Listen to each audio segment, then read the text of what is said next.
జరిగినాయి. కాకపోతే మనకి భాష రాదు కాబట్టి మనకి తెలియలే చాలనాళ్ళు. ఈ మధ్య అన్నీ బయటకు వచ్చేస్తున్నాయి. కాకపోతే ఏంటంటే అక్కడ బాడీస్ దొరికినాయి, ఇక్కడ బాడీస్ దొరకట్లా. ఏం చేద్దామంటారు? ఖచ్చితంగా ఈ విషయంలో మీ ద్వారా అంటే ప్రజలకు కూడా మేము చాలా క్లారిటీగా చెప్తుంది ఏంటంటే, ఆ అబ్బాయి సాయి కృష్ణకి జనసేన సభ్యత్వం లేదు, అతని మేనమామకు ఉంటే ఉండొచ్చు, అతనికి పార్టీకి సంబంధం లేదు. ఇంకొక విషయం, ఆ అబ్బాయి మీద 26 ఏళ్లకి ఇన్ని కేసులు ఉన్నా, అంటే ఇంతకు ముందు ఒక అబ్బాయిని మర్డర్ చేశానని చెప్పి అతనే ఫేస్బుక్ లో ఇన్స్టాగ్రామ్ లో పోస్టులు పెట్టి నన్ను ఏం పీక్కుంటారో పీక్కోండి అని ఇన్స్టాగ్రామ్ లో పోస్టులు పెట్టాడు. స్వయాన ఈ సాయి కృష్ణే గంజాయి కేసులు, మైనర్ బాలిక మీద అత్యాచారం కేసులు, ఇవన్నీ కేసులు ఉన్నప్పటికీ కూడా అతను ఎంత క్రిమినల్ అయినప్పటికీ కూడా కస్టోడియల్ టార్చర్ చేయడం అనేదే చాలా నేరం. అందులోకి చంపేశాడు, అతన్ని టార్చర్ చేసి చంపేయడం అనేది ఒకవేళ అలా జరుగుంటే కనుక ఖచ్చితంగా 100% ఏ పార్టీ కూడా దాన్ని ఆమోదించదండి. దాన్ని ఎవరు వెనకేసుకురారు. ఒకవేళ ఇప్పుడు ఆ హత్య చేసుంటే, సిఐ చేసుంటే కనుక ప్రభుత్వం అతన్ని వెనకేసుకురావాల్సిన అవసరం ఈ ప్రభుత్వానికి లేదు. మాకేమి అవసరం, మాకేమి అంటే వెనకేసుకొస్తే మాకేమి ఇదవుతుందని ప్రభుత్వం అతన్ని వెనకేసుకురావాల్సిన కారణాలు ఏంటి? ఇందాక మీరు మాట్లాడిన దాంతో నేను ఒక దాంతో ఏకీభవిస్తాను సుజాత గారు. ఈ తప్పుడు సమాచారం ప్రాపగేట్ చేస్తున్న అంబటి రాంబాబు గారిని తక్షణం అరెస్ట్ చేయాలన్నారు కదా. మిమ్మల్ని ప్రశ్నించే ప్రతి ఒక్కరిని అరెస్ట్ చేయండి. చేస్తే వాస్తవాలన్నీ బయటకు వస్తాయి. అవి వాళ్ళ అంబటి రాంబాబు రేపు ఎక్స్ ఆ కాంటెక్స్టే నేను మాట్లాడుతున్నాను. అరెస్ట్ చేయండి. మీరు అన్నారు కదా, అరెస్ట్ చేస్తే వాస్తవాలు బయటకు వస్తాయి. అరెస్ట్ చేసేయండి. ఇంకా జాప్యం ఎందుకు? ఎందుకంటే కావాలని బురద జల్లుతున్నాడండి ఆయన ప్రభుత్వం మీద, కావాలని బురద జల్లుతున్నాడు ఆయన ప్రభుత్వం మీద. అరెస్ట్ చేయండి. మీ చేతిలో పవర్ ఉంది కదా. నేను చెప్పేది ఏంటంటే, మా చేతిలో పవర్ ఉందని దాన్ని మిస్యూజ్ చేయము. మీరే అన్నారు కదండి అరెస్ట్ చేయాలని. అరెస్ట్ చేసేయండి. మిమ్మల్ని ఎవరు ప్రశ్నిస్తే అరెస్ట్ చేసేయండి.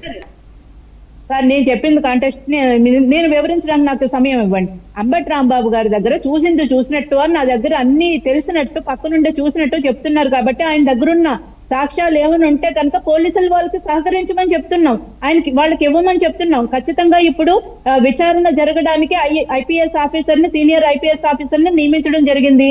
సిఐని సస్పెండ్ చేయడం జరిగింది. అలాగే ఈ కేసుని సిబిఐకి అప్పగిస్తానన్న ఈ ప్రభుత్వానికి ఏమి మాకు ఇబ్బంది లేదండి. ఖచ్చితంగా న్యాయపరమైన విచారణ జరగాలి, పారదర్శకమైన విచారణ జరగాలి. సిఐ కనుక తప్పు చేస్తుంటే ఖచ్చితంగా చర్యలు తీసుకోవాలి, సస్పెండ్ చేయాలి. దాని తర్వాత ఆయనకి కోర్టు ప్రొసీడింగ్స్ కూడా పంపించాలి. ఇందులో ప్రభుత్వం సిఐని వెనకేసుకొచ్చే పరిస్థితి ఏమీ లేదు.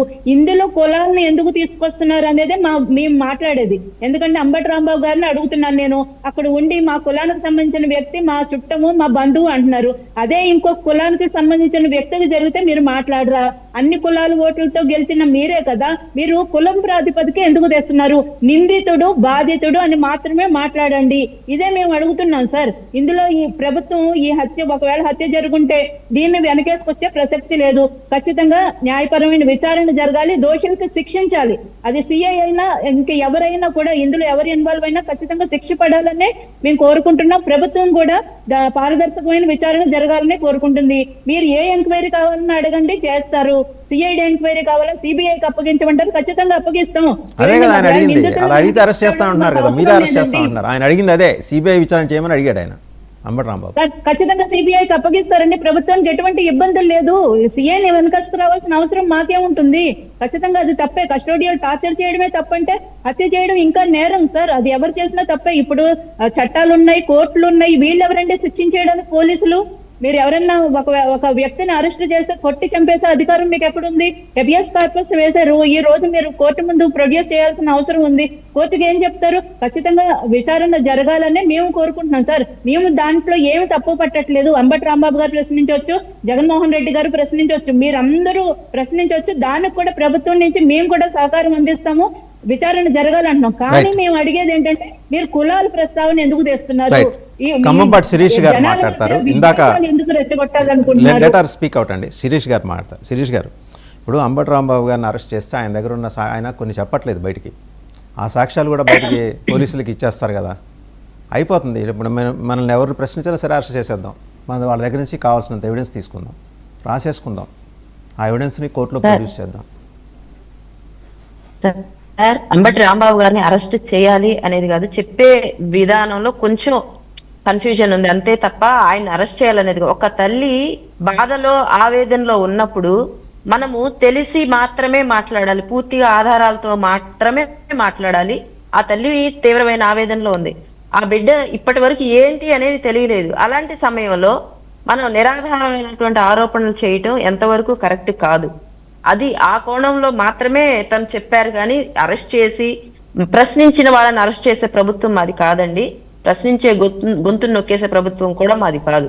ఇంకా చెప్పాలంటే గతంలో మా సొంత పార్టీ కార్యకర్తనే మేము సస్పెండ్ చేసి రిమాండ్కి పంపించినటువంటి పరిస్థితి అండి మా కుటుంబ ప్రభుత్వాన్ని.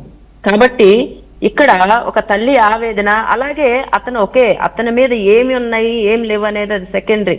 ఓకే, ఉన్నా వాళ్ళు చూసుకుంటారు. కానీ కస్టోడియల్ టార్చర్ అనేది ఉపేక్షించదగినది కాదు. గతంలో త్రిపుల గారిని చూసుకున్నాం.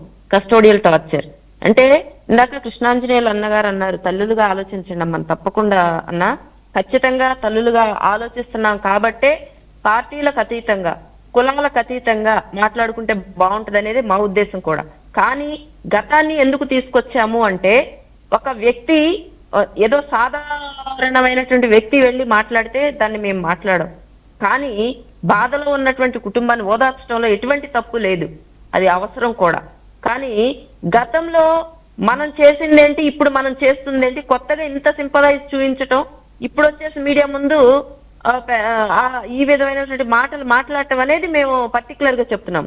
ఎందుకంటే కస్టోడియల్ టార్చర్ గురించే తీసుకుంటే డాక్టర్ సుధాకర్ గారు, నా వరకు ఆయన గురించి మా మీన్స్ అంటే సమ్ టైమ్స్ మేము ఫీల్ అవుతాం ఉంటది. మాకు ఒక డాక్టర్ గా చదివి మా కమ్యూనిటీస్లలో ఆ స్టేజ్ కి వెళ్ళడం అనేది చాలా ఎంతో కష్టం. ఆర్థిక బాధలు కూడా ఓర్చుకొని వెళ్తారు.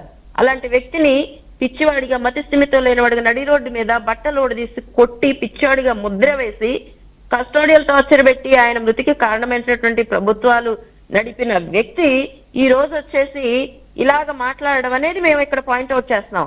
అంతేగాని మేమేదో వాళ్ళని పాయింట్అవుట్ చేయటమో లేదు, ఇది కాదు ఇక్కడ కావాల్సింది. కానీ మీరు అన్నారు ప్రభుత్వాలు ఖచ్చితంగా ఇలాంటి విషయాల వల్ల అది మా గవర్నమెంట్ కానీ ఇంకోటి ఖచ్చితంగా అది ప్రభుత్వానికి ప్రతిష్టను భంగం కలిగించే విధంగానే ఉంటుంది. ఇంకా చెప్పాలంటే మన సీఎం గారు, గౌరవ ముఖ్యమంత్రి గారు ప్రాణం విలువ తెలిసిన వ్యక్తి, అమ్మ విలువ తెలిసిన వ్యక్తి. కాబట్టి ఖచ్చితంగా ఆయన ఎట్టి పరిస్థితిలోనూ ఉపేక్షించరు. కూటమి నాయకులు ఎవరు కూడా దీన్ని ఉపేక్షించే పరిస్థితి లేదు.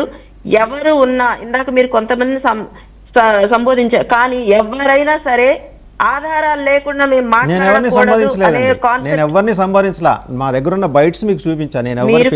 కృష్ణాంజనేయులు అన్న గారి గురించి నేను అన్నయ్య చెప్పిన విషయానికి నేను చెప్తున్నాను ఏంటంటే, ఓకే కరెక్ట్, అన్నయ్య మాట్లాడింది కూడా 100% కరెక్ట్. కానీ ఇక్కడ ఆధారాలు లేకుండా ఏది కూడా మనం మాట్లాడకూడదు. ఇష్టం వచ్చినట్లుగా మనకేదో ఎదురు పార్టీ వాళ్ళు మాట్లాడారు కదా అని మేము కూడా మాట్లాడడం, ఆ కోర్టులో ఉన్న అంశాన్ని తీసుకొచ్చి మేము మా నోటితో చెప్పడం, ప్రభుత్వం చేయబోయే విషయాన్ని కూడా మన ప్రభుత్వానికి అన్ని విషయాల్లో సమగ్రమైనటువంటి విచారణ జరుగుతుంది ఈ కేసు విషయంలో. కాబట్టి ఎట్టి పరిస్థితిలోనూ తగినటువంటి నిర్ణయాలు ప్రభుత్వం తీసుకుంటుంది. ఏ నిర్ణయం తీసుకోలేదు. అప్పుడు వాళ్ళు ఏదైతే ఒక్క మాట సార్, వాళ్ళు డిమాండ్ చేశారని చెప్పి ఇందాక ఒక మాట, డిమాండ్ కాదు సార్, మా బాధ్యతగా మేము చేసాం సి నాగరాజుని, అంతే తప్ప వాళ్ళ డిమాండ్ కాదు. ఇక్కడ ప్రభుత్వం ఎవరిని ఉపేక్షించదు. ఖచ్చితంగా ఆ తల్లి ఆవేదన తీర్చలేనిది, కానీ కొంచెం సమయం వేచి చూడాలి అని చెప్పి మాత్రమే మేము అంటున్నాము. ఎంతటి వాళ్ళున్నా సాయి కృష్ణ మృతికి సంబంధించినటువంటి వ్యవహారంలో వాస్తవాలు ఏంటి అని బయటికి రావాలి అంటే, పోలీసు శాఖ జరిపేటువంటి అంతర్గతమైనటువంటి విచారణ, లేకపోతే ఇప్పుడు వేసినటువంటి విచారణ వ్యవహారంలో బయటికి రావు. ఈ విషయంలో ప్రభుత్వం ఒకసారి పునరాలోచన చేసి హైకోర్టు సిట్టింగ్ జడ్జి, ఎందుకంటే మీరు సిబిఐ విచారణకు అంగీకరించరు ఎలాగో, ఎందుకంటే జగన్మోహన్ రెడ్డి అడిగాడు కాబట్టి. సిబిఐ కూడా మీదే, ఎన్డీఏ ప్రభుత్వం, కేంద్రంలో ఉండేటువంటి ప్రభుత్వం కూడా మీదే. కాబట్టి ఈ రోజున ఒక హైకోర్టు సిట్టింగ్ జడ్జితో విచారణ జరిపించండి, వాస్తవాలు బయటకు వచ్చేటువంటి విధంగా చూడండి. అదే విధంగా ఈ ప్రభుత్వము నిందితులకి అంటే ఇలాంటి సిఐకి సపోర్ట్ చేయదు అనేటువంటి విషయాన్ని మీరు స్పష్టం చేయాలి. రెండో అంశం ఏంటి అంటే, ఈ కేసు నిష్పక్షపాతంగా విచారణ జరగాలి అని అంటే విజయవాడ సిపి ట్రాన్స్ఫర్ కావాలి. ఆ స్థానంలో ఉంటే ఈ విధమైనటువంటి విషయంలో, ఎందుకంటే ఒక సిఐ ఇప్పుడు నెల 10 రోజుల నుంచి ఈ ఘటనకు సంబంధించినటువంటి విషయము ఆ బాధిత కుటుంబీకులు వీళ్ళందరూ వచ్చి మాట్లాడుతున్నా సరే, సిఐ అక్కడ ఇవన్నీ కూడా చేసి ధైర్యంగా కూర్చోగలిగాడంటే తను ఒక్కడే చేసినటువంటి వ్యవహారం కాదు అనేటువంటిది బలంగా ఉన్నటువంటి అనుమానం.